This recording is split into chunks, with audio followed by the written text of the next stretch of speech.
Hi, it's Val, Toxic Free. Welcome, thanks for joining me today. It's a Sunday, yay! Okay, I'm going to talk about closure today. I've read a lot of stuff on Facebook, few messages I've had and emails, kind of describing how people want closure. Now I know after a psychopathic relationship or a narcissist relationship or any kind of toxic relationship, I think the closure is more about us than them. That's what I want to go into today. Is obviously I've had quite a few closures or quite a few end of relationships. I failed a lot of relationships. I'm a crap relationship person. Why do I give advice on relationships? I've failed. But that's why I'm giving advice, because my failures can hopefully help others. So anyway, I think that we all feel at the end of a narc relationship there's no closure. And you know what? Sometimes there isn't. Sometimes the closure comes within us. And it's the acceptance of what's happened, the acceptance of what they've done. It's not about so much getting revenge. It's not about wanting to try and make them understand what they've done to you. It's not about shouting and screaming at them and making them understand how much they've hurt us. Because with a narcissist, that ain't going to work. Because they don't have the tools within their brains to use to work out how you feel. Again, it's empathy, isn't it? You know, they can't feel how we feel, so they're all puzzled. So what we need to do is, first of all, try and work on letting go of the illusion of what they were, because I think that's what helps keep us attached. We go back to the beginning of the relationship of what they were. We need to realise that that's not them. That was an act. And it's really hard to try and think and remember the bad times, which is what we have to do. Because if we keep going back to the illusion of what they were, we are going to make ourselves suffer longer. Now, I'm no guru, and I've said this in the past. I'm no psychologist. I'm just somebody that's been there and back and got the t-shirt, got the pain, had the breakdowns, and I'm still here. So whatever I've done to get to this point in my life and still be in one piece and still be available to give advice, which hopefully helps people, it's not something that I think this is what you should do. Advice isn't something that you should do. Advice is something that you know you should at least try and aim for. And if you can't aim for it, you've got some knowledge. I think if you're walking around in the darkness of a narc relationship, or you've ended a narc relationship and you don't get any opinions, any advice, any kind of research or education, you're lost. You're completely lost. So I think it is good to get opinions. Now, whether you use those, whether you actually take on board what people are saying, whether you actually end up following through what people advise you, it's a personal road. It's a personal road, and there's no way I'm going to judge you if you can't do it. But I'm just here to hopefully kind of guide you through and help you, and if you want my help, that's cool, but it's the most difficult thing ever. So after you've stopped contact, you need to stop. Try not to make decisions about any kind of closure or any kind of anything until the fog's cleared. Because again, in another video I've said, we use our emotions, not our brains. The amount of times recently with the situation I've had in my apartment, I could have quite easily punched her in the face. But that's my emotions talking, because I know that wouldn't do me any good. It's not my brain, it's not my educated intelligence, it's just my emotions. And emotions do control our intelligence. Emotions control us. Making decisions when you're in an emotional place is the worst time, so we need to get past that emotion. Calm down. Try and hold off doing anything until we've kind of got control of ourselves. Because sometimes making decisions of what to do within our emotional state, we're going to go downhill and we're going to get worse and we're going to make the situation more difficult. We all We all make mistakes, but mistakes are there to learn from. What I don't want are regrets. Regrets are different things. Regrets are something that will be with us forever. You can learn from a mistake, but I don't think you can learn from a regret. And I don't want anyone to regret anything they've done because if they've gone into something and they've reacted whilst they've been in their emotional state. You need to really let go of the illusion of who they were and educate yourselves on narcissism and actually know what they really were. So we all start off by searching for answers, which is how I started. Confused, in the fog, you don't know where you're going, you don't know what's going on, you're just absolutely distraught. That is the best way. Start looking for answers, but stay safe. Make sure that you watch YouTube videos. Try not to look for answers in friends, because at that time we don't know who friends are, we don't know who the flying monkeys are, we don't know who is involved with the smear, we don't know what he's saying to, or she's saying, I keep saying he, sorry, but most of mine obviously have been he's. We don't know what is going on outside, so we just need to go onto the internet, Google, YouTube, and try and find answers before we make any emotional decision.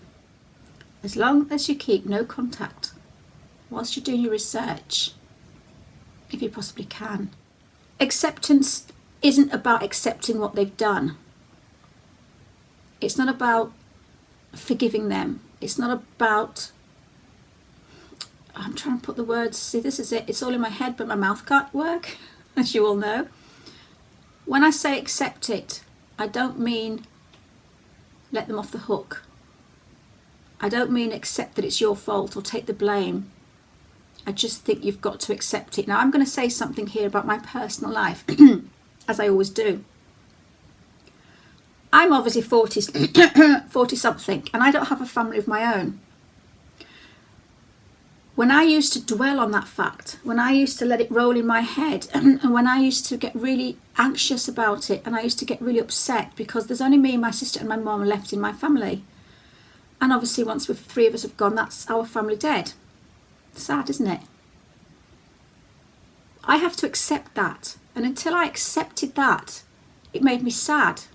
Until I accepted that I'm not going to have kids, it made me sad. Until I accepted that I have to have a single life because it's the only safe way for me to move forwards.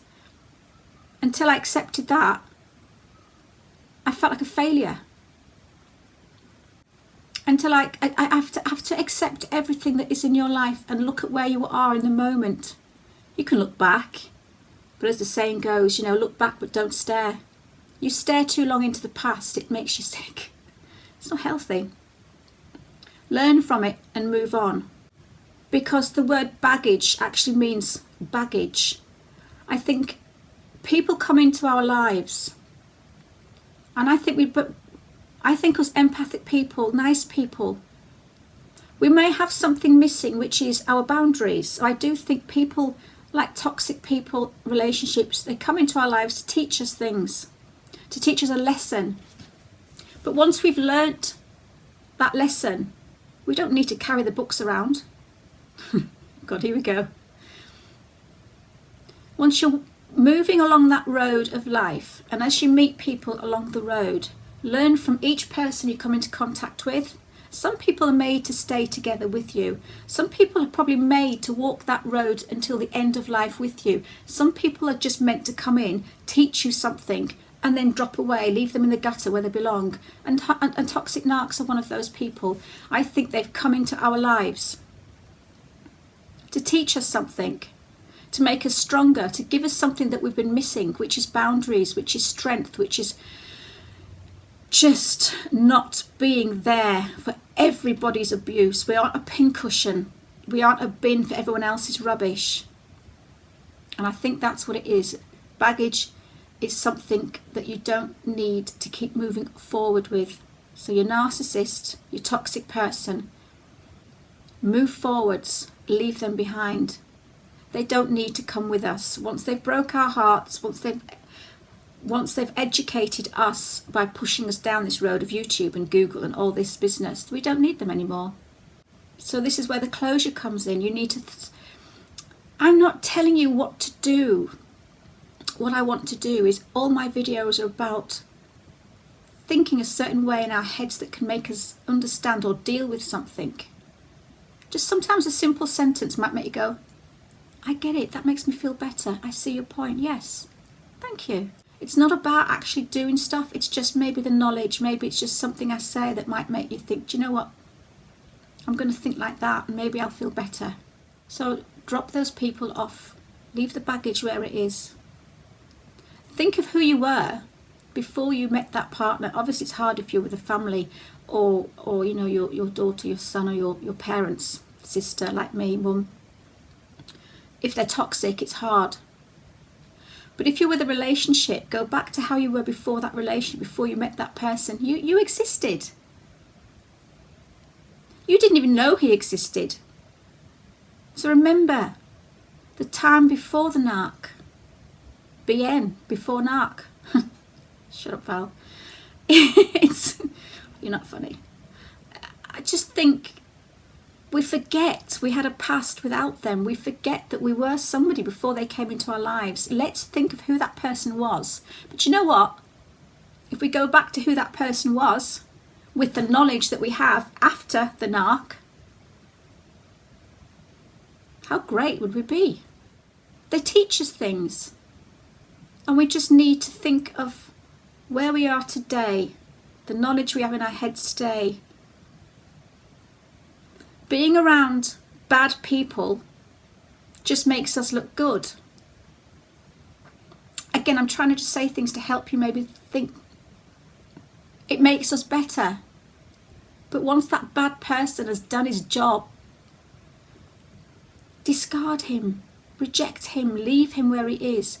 Use that strength that you've gained from that relationship and move forwards with better boundaries. See, I've obviously lost a lot of relationships in my life, some by choice, some not. A lot of relationships that break up. When you leave that person, one thing that kept me going was thinking in my past, well, although he hates me now and I hate him, he did love me once. He did love me once. And that kept me going, and that made me feel closure because I thought he did love me once. And obviously whatever's happened between us, we've separated, we've screamed and yelled, and you know when you scream and yell at a normal person, that you know, they feel hurt. And maybe that's what you want to do, don't you? When you split up with somebody, you scream, or if they've cheated on you, you scream. And you know that it's getting in there, and you know that whatever you're saying to them, or the Facebook posts and the emails you send and the little quotes and everything that you put up, you know that it's getting to that person, and you feel closure because you know they're feeling hurt too. So you both split up with a relationship and you're both feeling hurt. The difference with a relationship with a narcissist is the knowledge, knowing that, wow, I was never loved at all. That's why it's hard to move forwards. The knowledge that it was one-sided and you were the only person that had feelings. You were the only person that felt that love that you both should have felt. And that's what I struggled with. But then you've got to remember that they're broken. You've just happened to walk into a broken person. And remember that they're going to be broken forever. They fixed us. They've improved us. They've empowered us. They've strengthened us. They've given us knowledge. What have they got? Nothing. They're still going to walk on this earth broken. And when you see the photographs of them on Facebook, taking pictures of their new supply, just remember they're still broken. They're still broken. That new supply is not going to heal them. We didn't heal them. No one can heal them. If you lose a leg, you can't regrow it. Oh dear, here we go. Here we go. I was wondering when it was going to start. Do you know what I mean? That's them. They can't suddenly grow cells in their brain that gives them empathy. They just haven't got it. They're broken people. So what we need to do is remember that. Again, what happens after relationships break up? We're mourning, and we need to literally accept that pain. We need to accept it. We're going to go through it. We're all going to go through it at some point. Probably quite a few times. It's very painful. It's the worst ever feeling. We just have to ride it and know that at the other end there is light, and at the other end we will get out after the pain The ups and downs, the days when we feel okay, the days we don't feel okay, the days we miss them when we want to text them, and the days we want to bash the brains in. I felt like that quite often. Hey Stumps. I miss saying Stumpy. Stumpy, Stumpy, Stumpy, Stumpy. Thank you, Stumpy. That's all I can say. He's watching. If you don't feel the pain, if you don't feel what you're going through, which will strengthen you, it's a bit like when they give you a flu jab and they actually inject flu into you to build your immunity. It's actually flu they give you. Oh, Val, why do you do this? Seriously, in England we have flu jabs. Well, I don't, but you can. Anyway, and what they do is inject flu. So you actually end up with flu, but you strengthen yourself. So in a way, the more you feel pain, the more you get pain, the stronger you will get when you get to the other side and you've got out. You look back and think, bloody hell, I got through that. Then the next time the pain comes along, you know you've survived the first lot of pain and you'll survive this lot of pain, but you just have to get to the other side of it.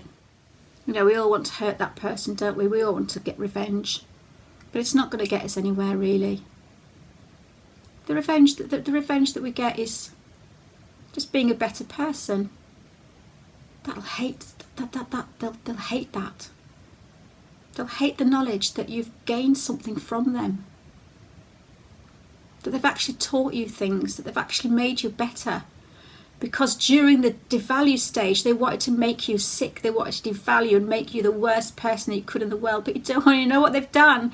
They've created extra special people. They've created superhuman people. They're just going around creating new forms of empaths that are still lovely and still giving and still kind, but to the right people. That's all they've done. That's what they've created. So we need to look on the bright side of what we've been through. And this is why we talk to each other, and this is why we have support groups, because we want to share our experiences and support each other, and we're all stronger people than we were before. So, you know, you'll never get real closure from a narcissist or a toxic person.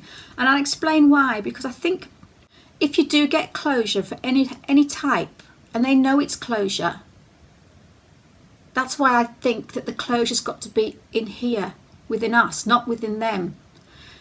Because what they will then do is that's where the Hoover comes in. You know, you think you've got closure, you get that one smiley face text. Oh my God, you're right back to square one again, and you've lost closure. Why? Because they've opened up that wound. Then what do? You have to start your closure all over again. They'll hoover you back. They'll send you that text. Hi hon, thinking about you today. You'll never get closure.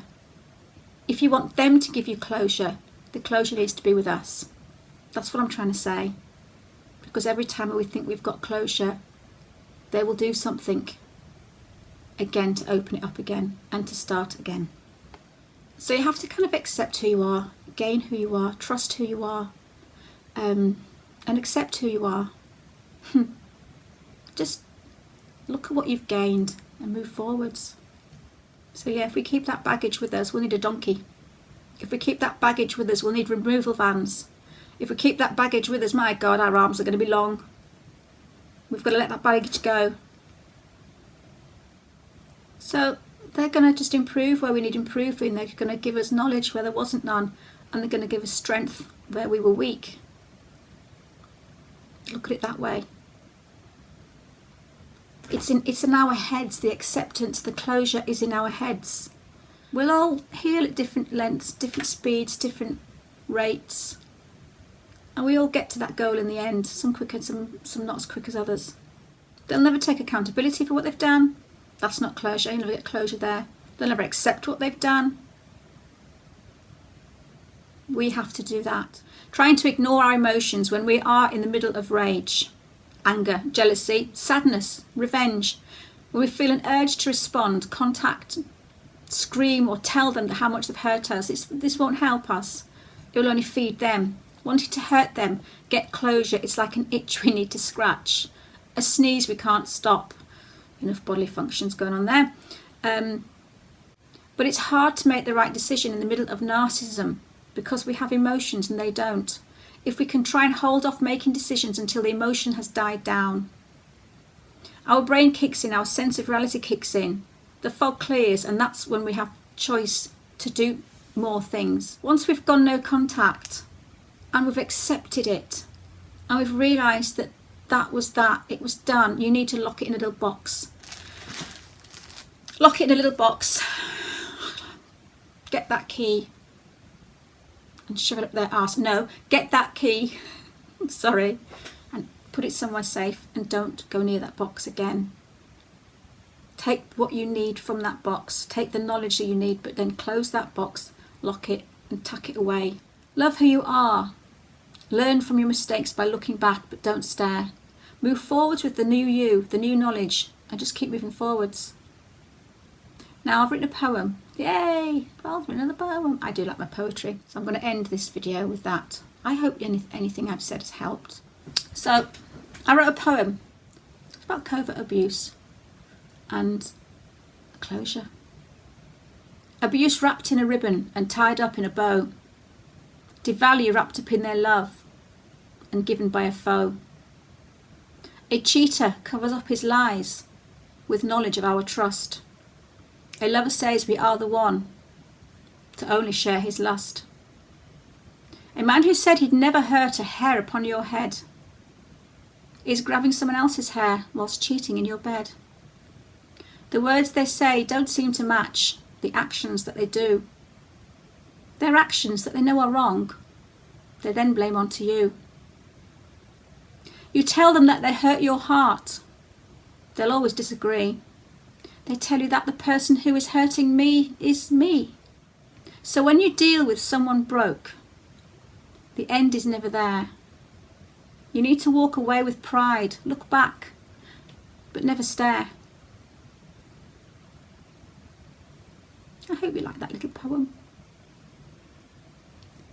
It means a lot to me helping you guys out there. It does mean a lot to me.